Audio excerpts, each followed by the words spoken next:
Hey, everybody. It's Grant again. I'm doing this show by myself, which I'm a little bit nervous about. It's 9 p.m. You can probably hear my cats meowing in the background. I think they want to get fed, but that's okay. It's too early for me to feed them, anyways. We're going to talk today about League of Cryptids. So I'm going to. Man, my cats are being really loud. Sorry, guys. I think you guys all like cats, so you don't really mind. Yep, I have to make sure I'm on the first page. Sorry for all the dead air. I'm just trying to get my computer.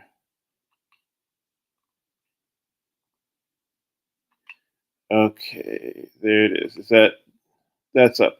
Okay, so this is the image that you guys have all seen already.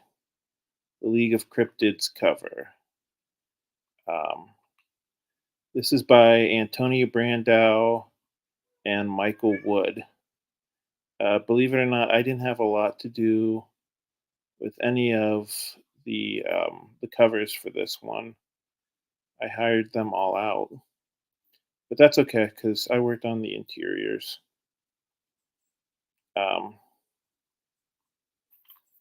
I don't know. So, a question for the audience: what is your favorite cryptid? Do you have a favorite? I just noticed that the uh, the uh, the lighting on me is pretty spooky, isn't it? I'm kind of cool looking. Anyways, back to the League of Cryptids.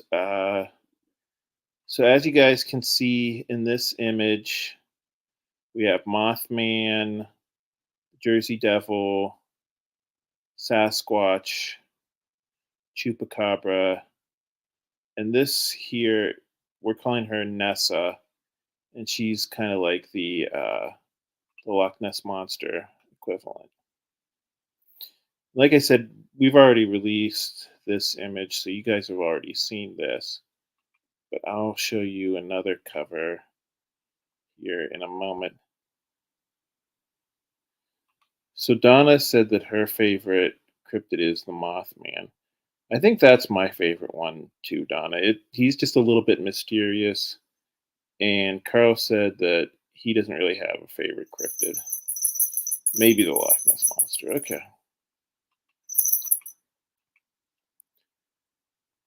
So this is one of the variant covers. Um, right here. This is by Mark Oliphant. And we have the team kind of doing a team shoot. And I'll show you the cover that this is a homage to, which I know everybody's going to freak out because I said the word homage. There's that word again. I can honestly say when I did that video, I never thought that would have such long legs. So this is the cover that it's homaging. Um, it doesn't look exactly like it. Um, I don't know. I'm thinking about taking out the dialogue box just because it looks similar to the cover we're homaging, but not exact.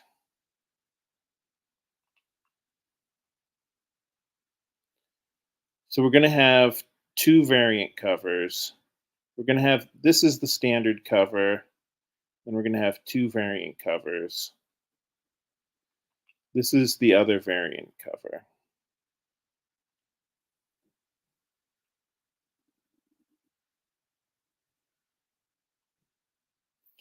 So this cover is by Fabio Samoa. This was also colored by Michael Woods. Um,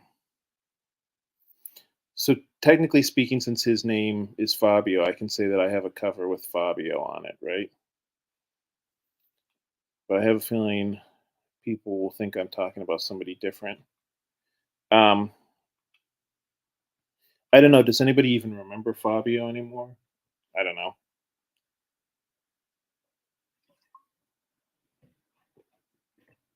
But yeah, I really like this cover as well.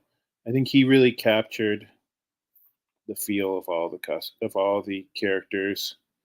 Um, he got all their heights right too, which is sounds like a weird thing, like a weird compliment. But if you look like Sasquatch is supposed to be a little bit taller than Jersey Devil. Jersey Devil is supposed to be a little bit taller than Nessa, and Nessa's supposed to be a little bit taller than Chupacabra. So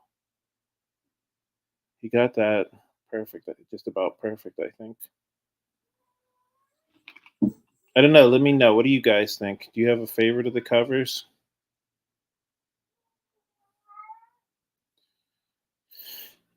Yeah, so this is all five of of the different characters here. Each of them with a different color. I don't know how I picked out the colors. Just some of the colors reminded me of certain characters more than others. And this is an image from the comic book. Um, Obviously, from left to right, we have the Jersey Devil, Chupacabra, uh, Sasquatch, Nessa, and the Mothman. So I'm going to start with the Jersey Devil. Here's a shot of him in action. So one of his superpowers is that he has like a sonic scream.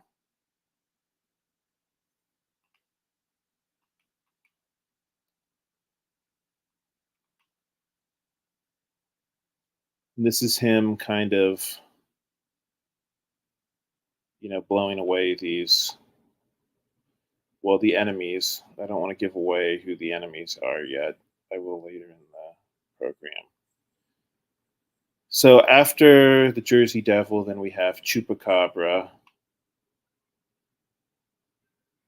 which there's Chupacabra in action. Chupacabra is kind of like the strong silent type. He's also kind of like the Wolverine of the group. Like if our team was the X-Men, Chupacabra would definitely be the the Wolverine of the group. Here he is cutting off a this poor little frogman's tongue. So there's going to be a little bit more violence in this comic book, but I don't think it's like for adults or anything. I think you can let your kids read it. I mean, it's mostly like cartoon violence, right? Okay, so after Chupacabra, we have Sasquatch. Sasquatch is, of course. Oh, you know what? I forgot. I have photos of the different cryptids. All of these are based on real, and of course, the word real is in quote marks, cryptids. Uh, so this is what the Jersey Devil looks like.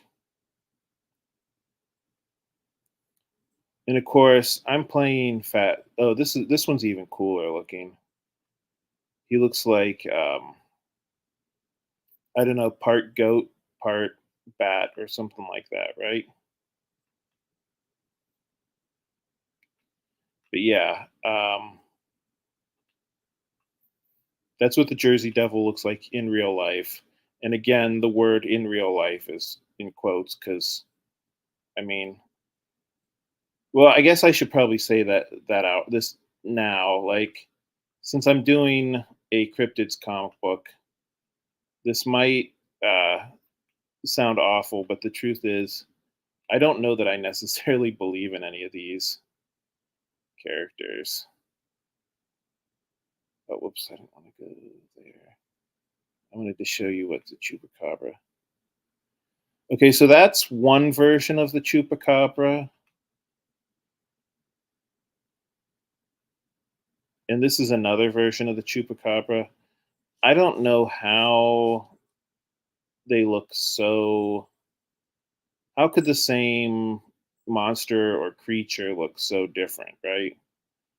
Um, but you can kind of tell that I based my chupacabra on this guy. If you go back and look at him, he looks way more like the other chupacabra, right? Okay, so back to what I was saying about Sasquatch. Sasquatch is obviously the leader of the group, and just because he's the most famous cryptid in the world, and you're gonna have to read. As you can see here, he somehow injures his arm, so you're gonna have to read the comic book to see how he injures his arm. And I didn't copy and paste any of the images of Sasquatch because I feel like everybody has seen that video, the video of him walking, along. Let's see what Carl Witzman says. Carl says the chupacabra's description changed from the Central American version to the American version. Oh, that's interesting. Um, I know a lot of people think that the chupacabra is probably just what, like a coyote or something like that. Yeah. Huh, that's interesting. I wonder.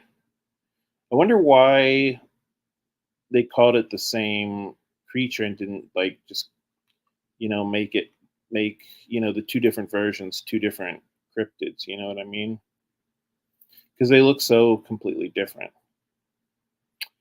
Okay, so right below Sasquatch, we have the Loch Ness monster, or as we're calling her, Nessie or Nessa. Whoops, that's Sasquatch. Okay, so that's the Loch Ness monster. She's, I don't know that, um, obviously in this comic book, they're all aliens, so they don't necessarily have like defined gender roles. But she's by far like I don't know that aliens necessarily have genders like human beings do, but I would say the Loch Ness monster is by far the closest thing to like a female in the group, and you can see in this image she's using her superpower, which her superpower is that she can control water. So she's kind of like the Aquaman of the group, so to speak.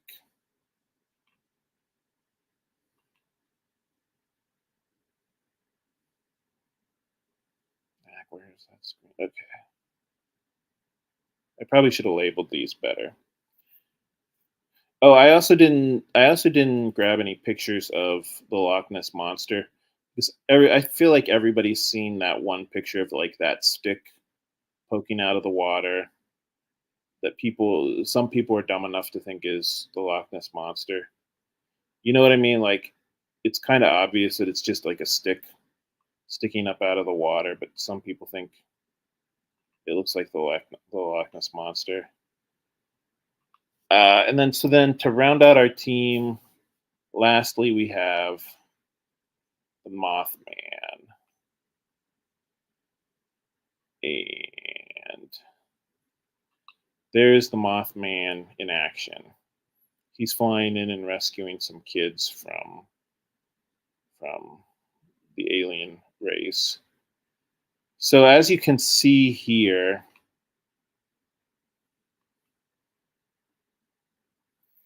yes, thanks, Donna. Donna thinks it's an interesting concept. Thank you so much. You and Carl have always been very supportive of my comic book making career, and I appreciate that. So, Mothman, he is the psychic of the team, and he uses his psychic abilities. And as you can kind of see in this photograph, his eyes are glowing. He's also able to uh, use uh, like kind of like laser vision.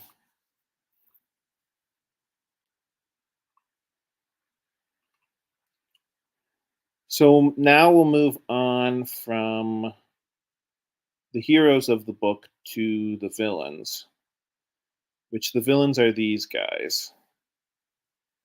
And these are also cryptids, believe it or not, but they're not as famous as the other five.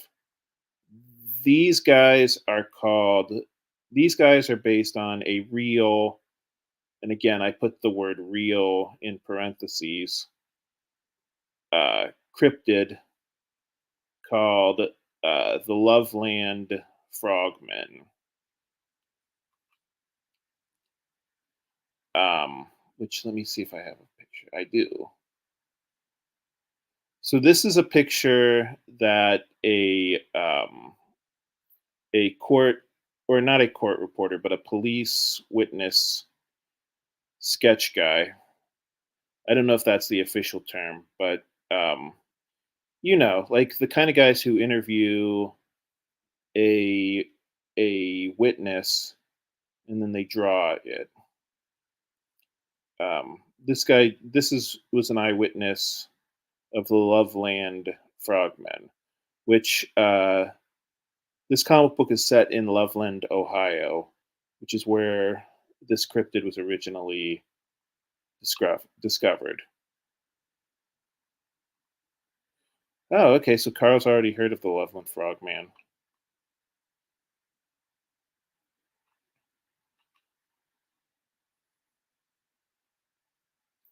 So yeah, so Loveland, Ohio, actually isn't that far from here, and they discovered these frogmen or frogman there. And again, who knows if they're real? Who knows if they're not? Um, oh, I have some images of the Mothman too. Um, yeah, so this is the Mothman Museum in Point Pleasant, West Virginia. I keep saying that I want to go down and check it out. It's it's a very interesting story because you know um, these Mothman sightings have more or less kind of financially supported this small little town in West Virginia. It's kind of a neat story.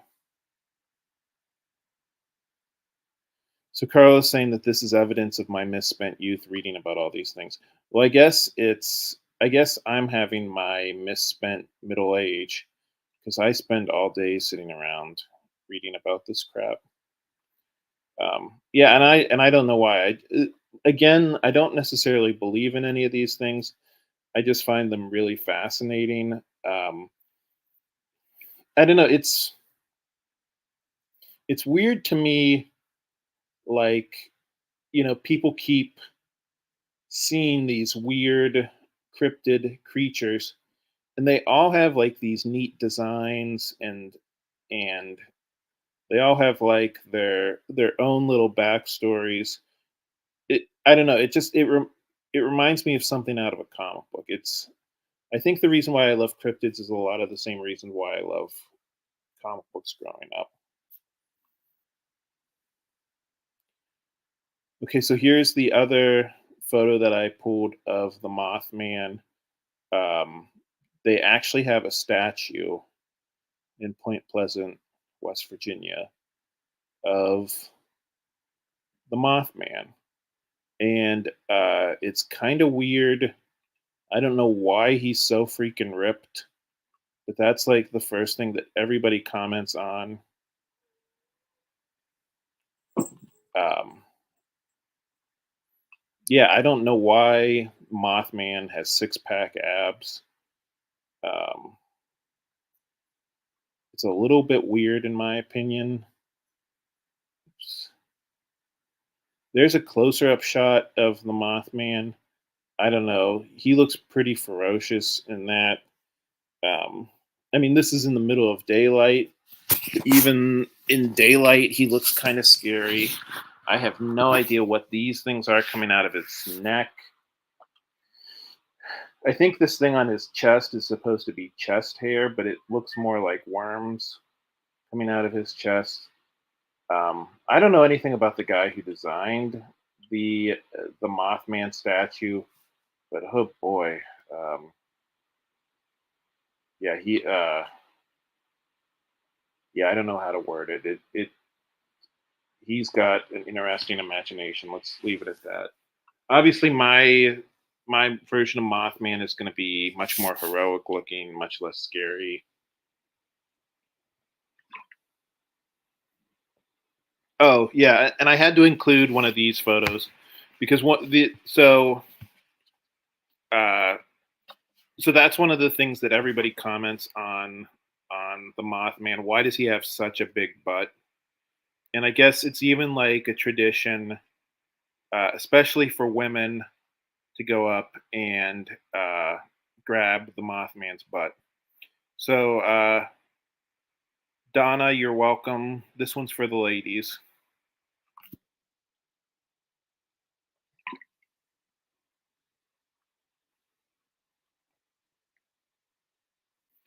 So Donna says Mothman is part of the reason I freak out if a car is standing on a bridge. Get me off this bridge. Huh. Isn't that funny how little things like that, like little stories and stuff you hear can like go back to like freak you out and stuff like that. Carl says I would not want to be in that artist's imagination or his nightmares.